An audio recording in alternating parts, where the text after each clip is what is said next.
you come to the class. In your case, it is unlike evening class. So in your case, it is very much straightforward. You come 3 times a week, 10 to 3, and inside of that, we structure what you learn. And we have a couple of subjects to cover. So one is software quality assurance. That is what I'm doing. I will be doing entire QA class with you. Then we have technology, which is HTML, JavaScript. So Olga K will do that. Just okay. Olga does that part. Test automation will be done by another instructor. She will come just to teach that class. And project. Project is 5 sessions. So automation and project will take the whole day. We are not dividing those things into modules. And QA and technology will be combined before lunch and after lunch. So that is pretty much your schedule. And we will give you the outline so you understand what's going to happen. But guys, you just have to understand we have lots of things which just happen.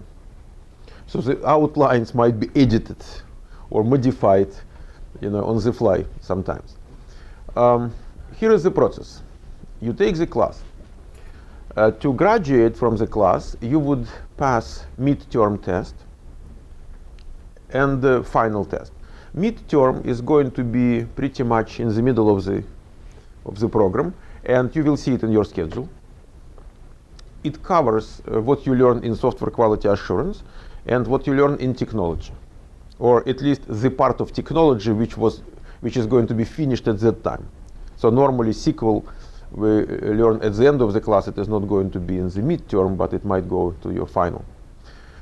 To pass the midterm and to pass the final test, you have to get 70%.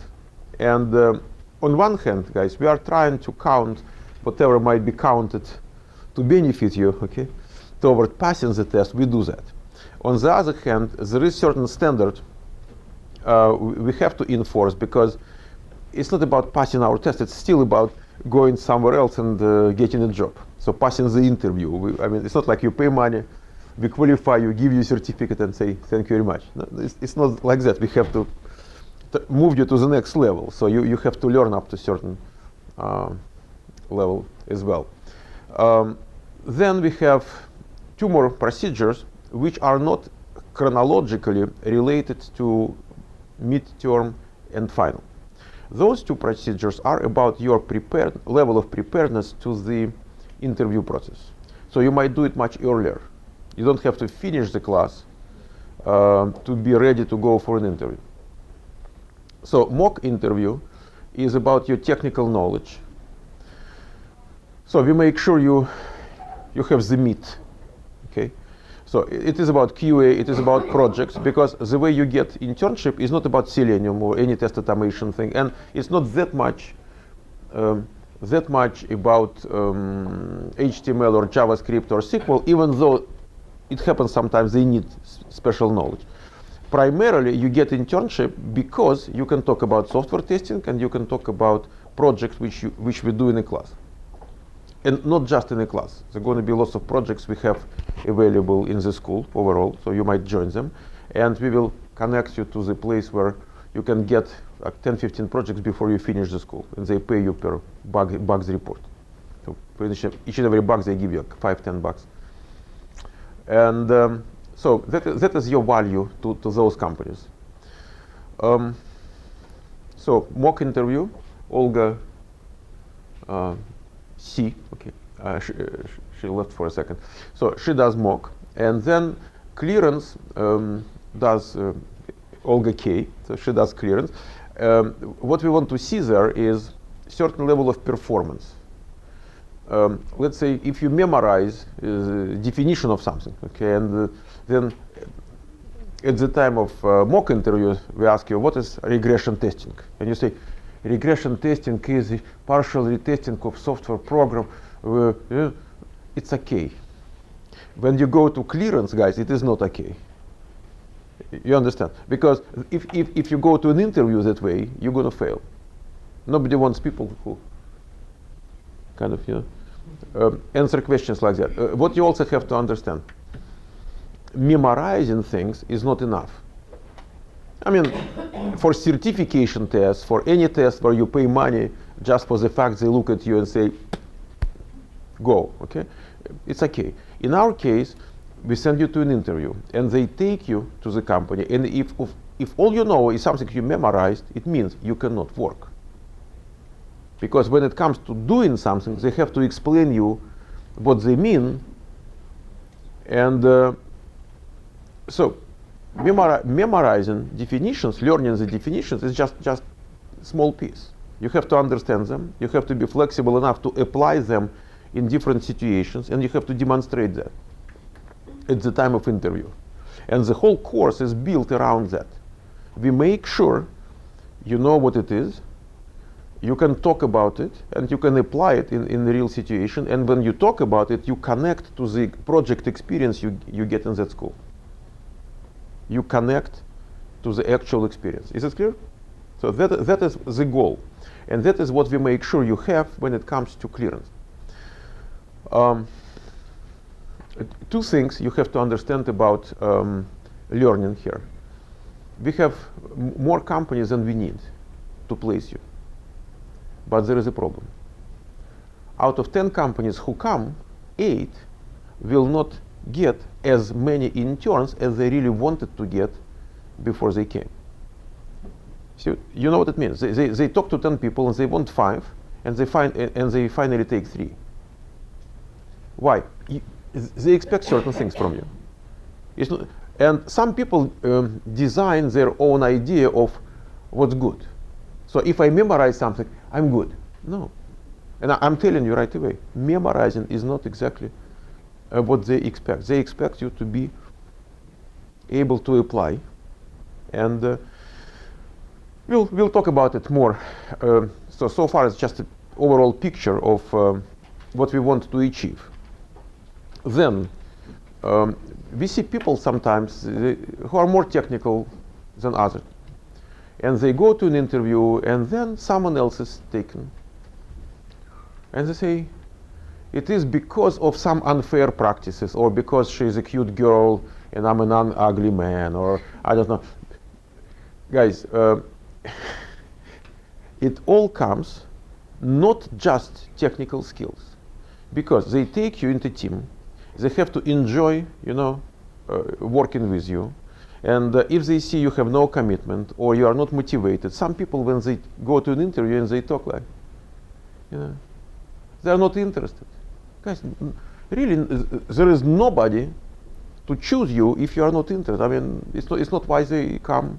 They want people, they don't expect much, but they want you to be motivated and happy and kind of knowing what you are doing. And that is the key, because if you know what you are doing, you're going to be enthusiastic, you're going to learn a lot, you're going to contribute, and they feel satisfied because they did something good. Helping you. Guys, they all understand what they are doing toward your professional growth and establishing careers and changing lives. They all understand that.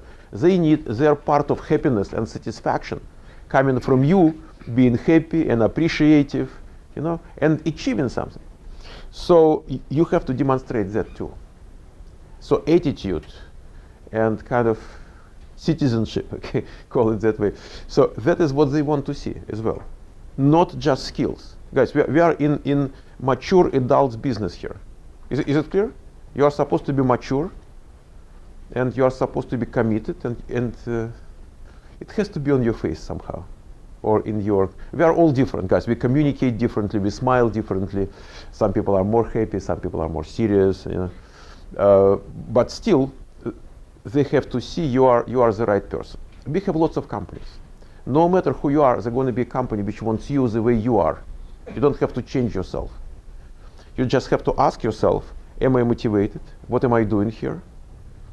Am I willing to pay the price? Means besides the tuition, the time, the effort, the commitment, enthusiasm. That's what we are talking about. So guys, I just want us to be clear in what we are doing from the day one. So you do not have illusions about things just happening because you are a good person. Still, you have to learn, and you have to come on time, and you have to obey the rules of, you know. What's your name? Seda. Okay. Where is the? Okay. Give it. Seda. That is the last time you come that late. Okay. Okay. Seda is here. So anybody who didn't check in? Oh, your name is not here. My name is Sunita. Sunita Darai. Yes. Okay, Sunita is here. People who didn't have their name in the list. Okay, just you did. Okay, the girls over there. Yeah, just send it their way. Okay, now guys, we will practice a couple of things. Each and every time you come here, we will practice a couple of things. Today I will do that in opposite order because normally we will do written test first, just a couple of questions, 2, 3, and then we will do online quizzes. But today, since you didn't have really homework to learn much, so we will start with written, with online quiz, and then after that, I will give you a couple of questions out of those we learned, and you will write it. So there is a huge difference between choosing something out of multiple options and just writing what it is. Okay, so we have to get to the next level. We have to be able to communicate certain things. So I will show you where the quizzes are. We didn't do quizzes yet. Good. That is your first experience. So you go to portnov.com.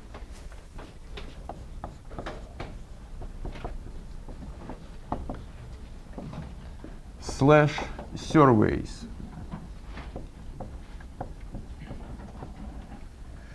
Surveys, and the very first one, it is called SQA Basics 1.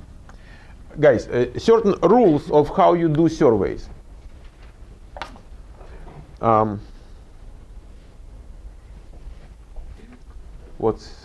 Is it disconnected? What down? Surveys. No, wait a second. Yeah. Wait a second. First of all, no, it is not down. If it doesn't open, just refresh. It should be there, guys. portnov.com/surveys.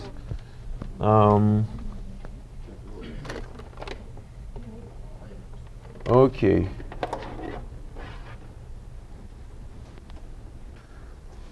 So one more time.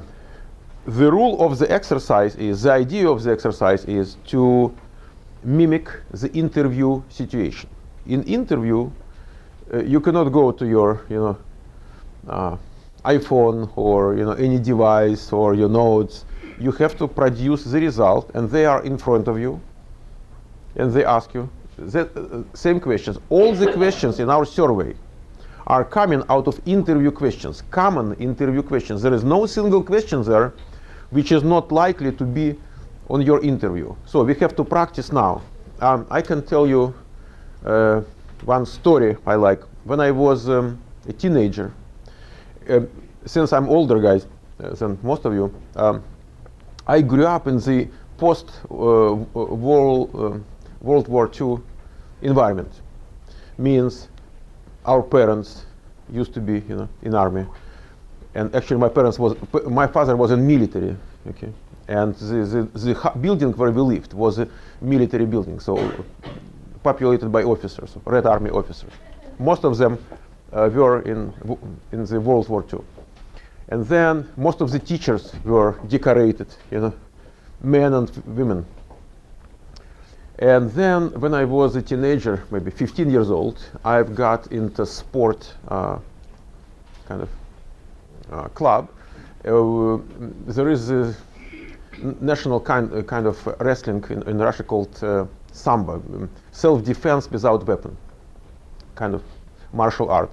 And the guy who developed that martial art, he was my coach there. So I mean, guru, star, and it's an Olympic sport now. And so he was my coach. And he always came with different stories from life. And during the World War II, he was training Army scouts who go over the front line and bring, Nazi soldiers, And and he was practicing with us lots of weird stuff, like what if someone comes to you with a knife? What do you do? What if someone comes to you with, God knows, chair? I mean, all the items, possible to kill someone. And there was a boy who says, listen, coach, it's a peaceful time. I mean, we are peaceful kids. Why in the world we have to deal with that knife and gun and all that? And he says, he was close to 70 at the time. And he says, I want you to shit your pants right here. Not when a Nazi soldier comes to you with a knife. Okay? Shit your pants here. And so, rephrasing his words, I'm saying, guys, I want you to shit your pants here, not when Nazi interviewer comes to you with interview question. And then you freak out, okay? So that is what we are practicing. So martial arts of interviewing, okay? Are we in agreement on that? Good. So let's do this survey. And I have certain tools which allow me to control what you are doing. I will not know exactly your name, but I will look at you as a group. I'll show you. So I have my tool. It's called Survey Monkey. Survey Monkey is the tool in which we do the quizzes, create them for you. And then I log in. And look what I have. You have SQA Basics 1. Yeah, I have to clear the previous group results. Clear. Now there is no single, can you see it? No single answer here. And then when you answer, I can go there. I will go to another one. So you see, I go there and I see the results. I see how many people did what. Is it clear? That is what we will go through after you finish. We will look at the common problems you have as a group. And that is how we learn which problems to eliminate. Okay, guys, let's go. And I will run another browser with your quiz, obviously. So portnov.com/surveys. Okay, SQA Basics 1 is yours.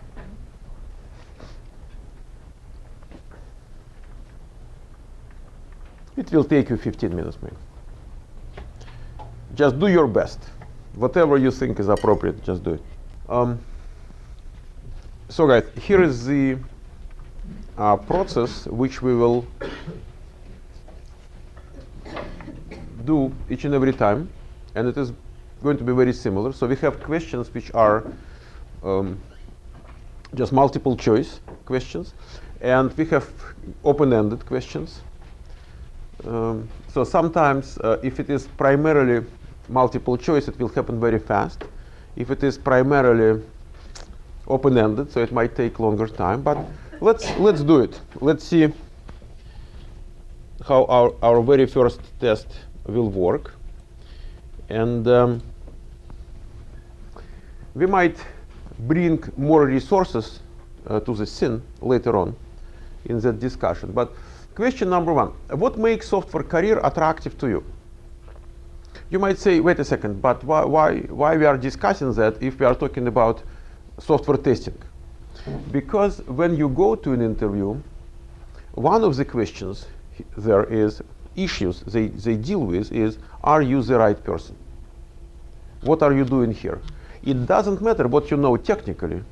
If you are the wrong person, guys, they would rather go after someone who is less technical but better in terms of being the right person, stronger. It allows me to make more money. Well, guys, money is always there. You might talk to doctors and say, doctor, are you in that business because you want more money? They would disagree. They would say, we are in that business because we help people. My daughter graduated from law school, and I asked her, listen, people in law school, I mean, we know lawyers make good money. Are they just after money? When they go to law school, she says, Dad, you won't believe it. They are in law school because they want to help people. And lots of them work for non-profits after that, making miserable money. But they want to help people. Working with homeless or disadvantaged groups of people, abused women and all that. So money is always there. I mean, if you go into a certain line of business, there is a certain amount of money behind that. But it is not what you bring as a major motivation to the interview conversation. And we have 20% here. Since you are in a career change, money is maybe more important consideration to you right now. Because out of different professions, you choose the one which provides you with the income you consider decent. But we bring something which has certain value to them as well. Not just to you, but to them. Something which other people say, yeah, it's good. QA jobs are more safe than my job in current profession. I don't know what's your current profession. There are no safe jobs now. And wherever you are working and whatever you are doing, there is always someone who thinks how to get rid of you. Guys, is it clear? Not because they hate you personally, but they are trying to make the workplace more effective.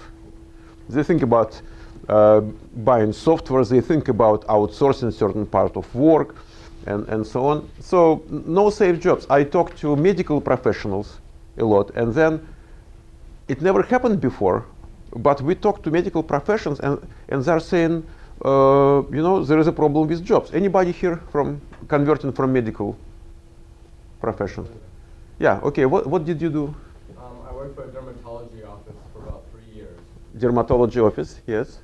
So you just want another profession, or there is a job market kind of limitations there? He laid me off because he wanted to hire cute women instead of having men there. Okay. It's a business decision. Okay. Recently, I talked to a gentleman who is doing, I'm not sure, some X-ray or I don't know, but I was told that they just cut like budget on certain type of things, like 80%, and he has to look for a job. And 5 years ago, people would go to medical profession because it was a guaranteed employment. So what I'm saying, there is nothing guaranteed. Real safe. I enjoy working in high-tech environment. Here it depends on what's your background. If you did work in a high-tech environment before, yeah, you might enjoy it. You know what you are talking about. If you worked in accounting and then you're saying, I enjoy working in high-tech, why? I mean, you might say, yeah, my husband is a software developer and I look at this. I mean, you might have an idea. But overall, it's good. It's good. So it means you enjoy working among people who have college degrees, educated, self-sufficient, making decent income. Definitely, it is not like sorting potatoes in a produce store. Guys, definitely, it is a different kind of environment. I enjoy my natural, it employs my natural talent and passion for perfection. You have to radiate that passion for perfection to say that. It has to be in your face. One principle I want you to understand here is, anytime you come with an answer to interview question, it has to be believable, it has to be you, it has to be natural. Lots of people go to internet and they search for how to answer this question or that question. If it is HTML question, it's okay. But if the question is, why you want this and why you want that, how do you see yourself, why should we hire you, those are tough interview questions. Why tough? Difficult. There is no answer you just find on the internet and give them, because it has to be you. It's not that simple. There is a video, I did it in Russian, on how to answer some interview weaknesses interview question, in like 7 minutes video, and I'm explaining how to approach the answer. And then at the end, comments are very positive, but there is one guy who says, I listened to you for 7 minutes and I still have no answer. No answer. Guys, there is no answer you can take and use. Is it clear? It has to be you. If you say, let's say if you want to talk about you being a hard worker, you say, oh God, I'm such a hard worker. Guys, it doesn't work. You see what I mean? So if you talk about perfection, it has to be you. Okay, let's. Some people, you just look at them, and you know they are perfectionists. Just look at them, the face, the kind of. It employs my natural talent. It doesn't give you the exact answer. Look at that. It shows you possible answers. Forget about the money part. And these two are not good. But, guys, you have to come up with your own answer. Why are you? What makes software QA attractive to you? Guys, they will ask you individually. What makes it attractive to you?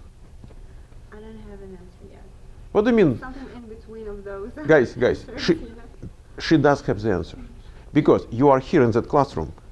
So something brought you here. It is attractive to you. Otherwise, you would not pay tuition and come.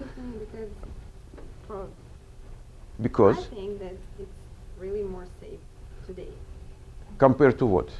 Compared maybe to others. Okay, let's say And the money okay. makes sense. All the bad things are okay.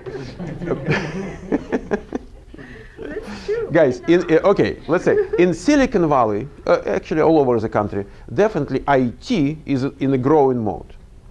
It is not like consistently growing. We have peaks and valleys as well. We survived a couple of recessions, and we survived a couple of times with a real bad market. I remember the terrible time of 2001, 2002, when without 5 years of experience, you would not get a job for a while. So it's not like, it's like real estate. So most of the time it's growing, but you know what? Not always. I agree it is more safe than many other professions, but here is that is your inside kind of belief and understanding of things, and I agree. Otherwise, if you don't believe it is more safe, you probably will not go for that. But it is not the major reason you give to other people, because they understand how vulnerable it could be, maybe next year. So there should be something more long-term, more. You are right.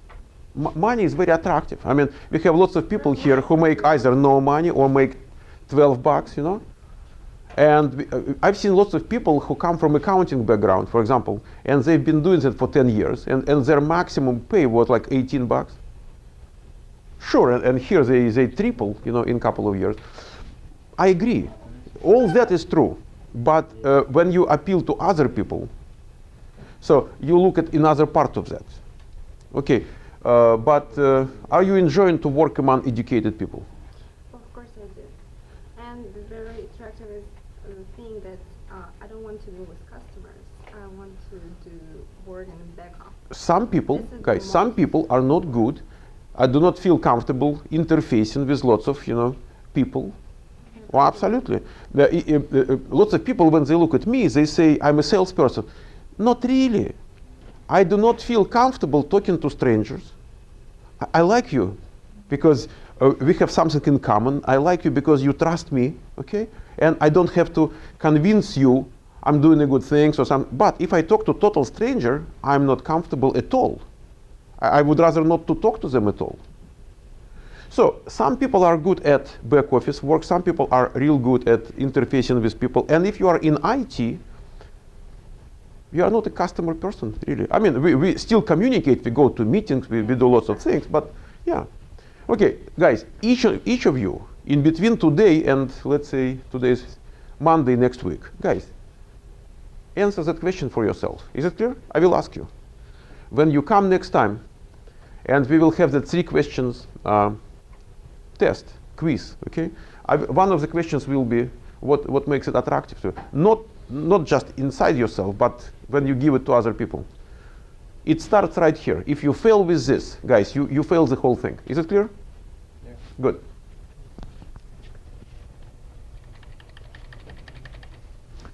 And that is extremely common internship interview question, not job market. When you go to the job market and they look at your education, let's say accounting or this and that, and they say, why are you in QA? Why did you switch in the past? It's okay. because you are already in the profession. It's just curiosity mostly. But if you go to internship interview, it is very difficult to do not get a question like that. Is it clear? It is pretty much must. Define negative testing. So most of you are on the right side. Okay, let me just give you a few more things.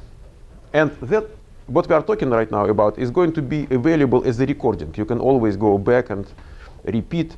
So you might take notes, which is always good, because some people learn by writing. Okay. Negative testing is not just a simple thing like, okay, if people do something we do not want them to do, let's see if system will really react in the ugly way. It should provide nice messages.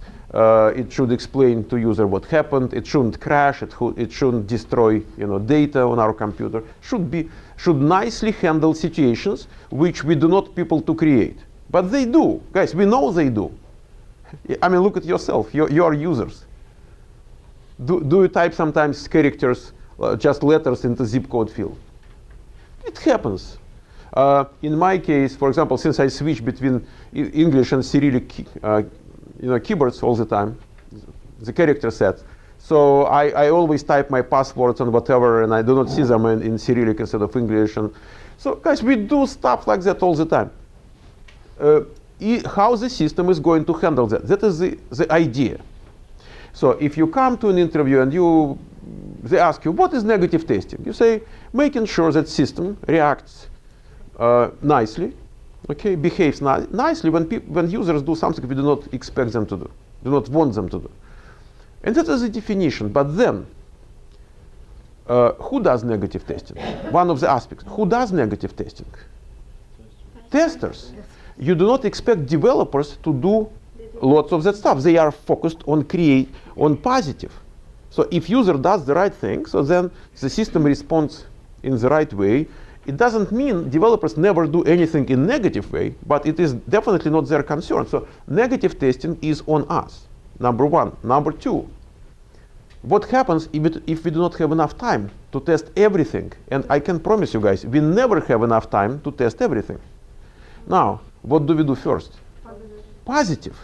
At least when users do what we want them to do, the system works correctly. So negative testing is normally being neglected a lot. That is another part. Since not many people do negative testing, just you, so then you find more bugs in negative testing. That is number three. You expect more bugs in negative testing. Number four. What else can we say about negative testing?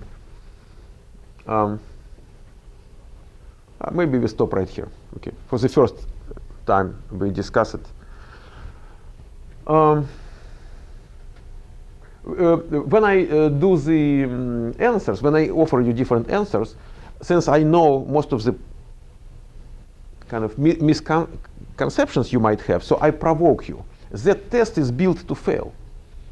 It is not built to pass. It's like license test in insurance. They want you to fail unless you really know what you are doing. So then I offer you stupid things here. Negative testing done by developers to test reliability. It's all garbage. So you're pretty good, I would say. Did you learn something on that? Okay. So it didn't happen by accident. Okay, now we have what is software testing. And I gave you that page with different questions and answers. Is it true? So you did have a chance to see what we want you to answer. Okay. Software testing is a process of analyzing the software in order to detect the difference between the existing and required condition and evaluating the features of the software. There is another definition we give you which says pretty much same thing. Okay, it says software testing is mainly used for verification, validation, and error detection. Verification is making sure the software is done up to the requirements. So the differences between existing and required, okay, so we run into the difference. We make sure the software is up to the requirements, but we run into differences all the time. So that is verification. When it says here, required evaluating the features of the software, it means we are asking ourselves, are we doing the right thing? Should we modify the requirements? Should we make them better? That is validation. And as a sub-product of verification, since we run into problems, so we spend lots of time on error detection. Lots of people will tell you that testing is about finding bugs in software, which is a very superficial view of that. If you look from outside and you say, what is that person doing? Oh, that person is finding bugs and reporting bugs all day long. Yes and no. Yes, we do spend most of the time on finding bugs and reporting bugs, but it is not like our purpose is finding bugs. Our purpose is verification. Our purpose is making sure requirements are there. And then we naturally run into problems. Okay, good. And we naturally suggest how to improve the requirements, because the deeper we get into that, so the more things open to you in terms of imperfections in the requirements itself. Good. Process that seek to find any errors in the software. That is, again, lots of people say that, guys. But we are not in business of coming with okay answers. Because our goal here is not certification. Our goal is being better than others at the time of interview. We are not here up to good answers. We are here up to the answers which are better than the crowd will provide. So we have three categories of answers. We have 0, means like everybody else. Negative, which means you are not good as the crowd. And positive, which is better than the crowd. We want to be on positive side. Anytime we look at certain question, the real answer is something which is better than the crowd. We do not want to be in the crowd. Imagine, well, when you just start, you might compete with the crowd of people who don't know much. But think about yourself in a couple of years. You compete with people who are real good. Now, you have to be better than people who are real good. You cannot be just real good. You have to be better.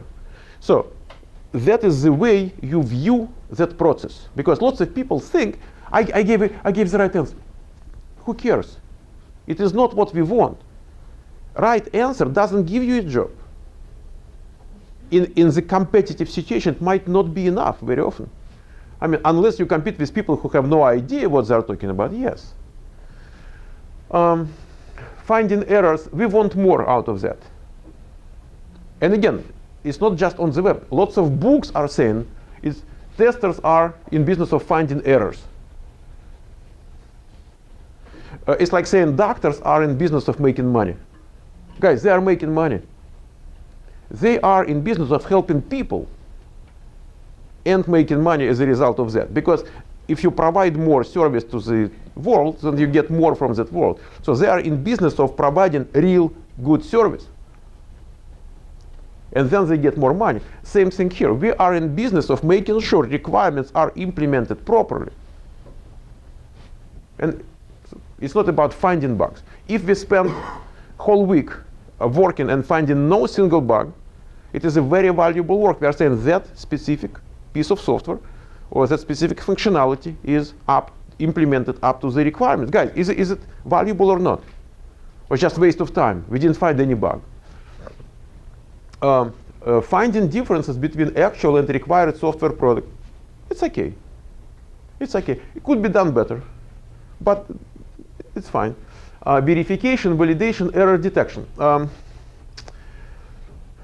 If you talk to people who know what you are talking about, it could be enough.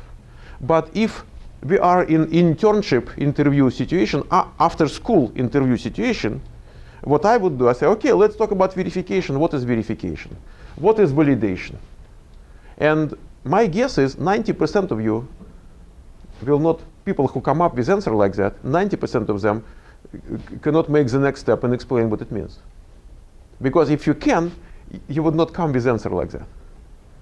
I mean, your short-term memory is like 3 words. See what I mean?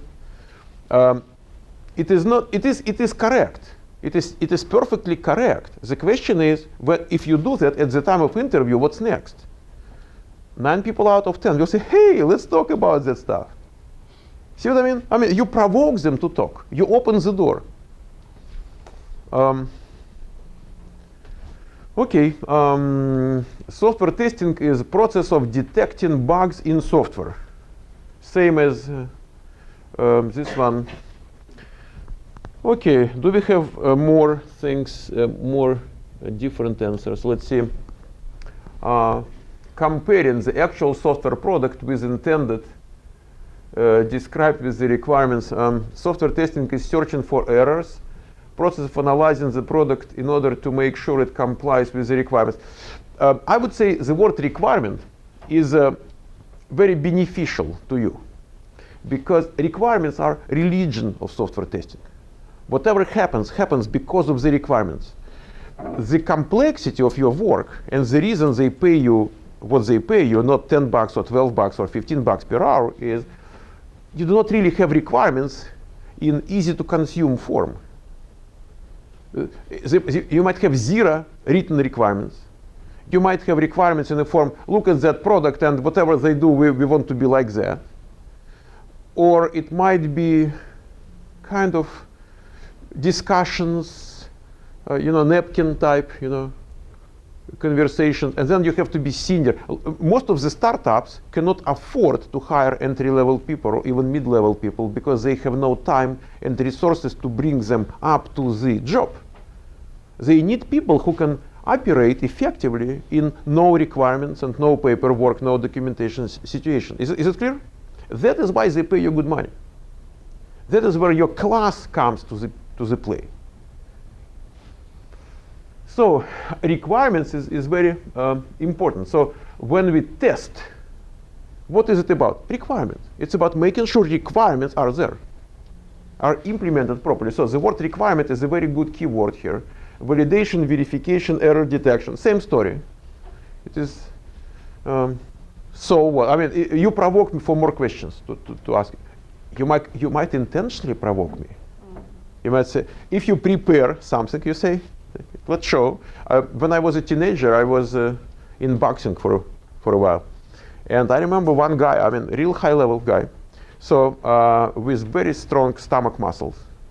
And when he goes to the ring, he did it like that. Okay, so he invited him. But you know what? To punch him from that position, where you are covered, you have to open. And he was real fast in that. So he very interesting strategy, but unless someone really comes up to you. But so you might do interview like that. You come with something and you provoke more questions and wow. Sure, but normally it is not the case, guys. That is why I'm telling you. Error detection process includes verification, validation, error detection. So it is about finding bugs, basically. It includes verification, validation, finding bugs. Verification is checking the final product based on the requirements. Guys, the final product is dead wrong. Dead wrong. Has nothing to do with final product. We do that in the process, day by day, on every day basis through multiple stages. Okay? As soon as they have code, so you go through all the phases of development stage, then you go into maintenance stage, and we do that verification. Anytime they fix something or add more features, and so we do verification, make sure it is up to the requirements, and so on. So final is not good. Developing the right process. If we are developing the right process, what does it mean? If the process is right, I don't know what that part means. Validation is checking if the final system we build is correct. It's not about final system. Final system makes no sense to us, because if we relate to requirements, that is what validation is about. We say we have to change, improve the requirements. We have to maybe bring more features, or we have to modify how features work. or maybe something is obsolete, so we have to get rid of it. Final product is too late. We have to do that before. So final product will incorporate implementation of those things we reported to the requirements. Okay? You understand the difference? Guys, yes or no? Yes. You're kind of idle. Okay, so let's move to another question.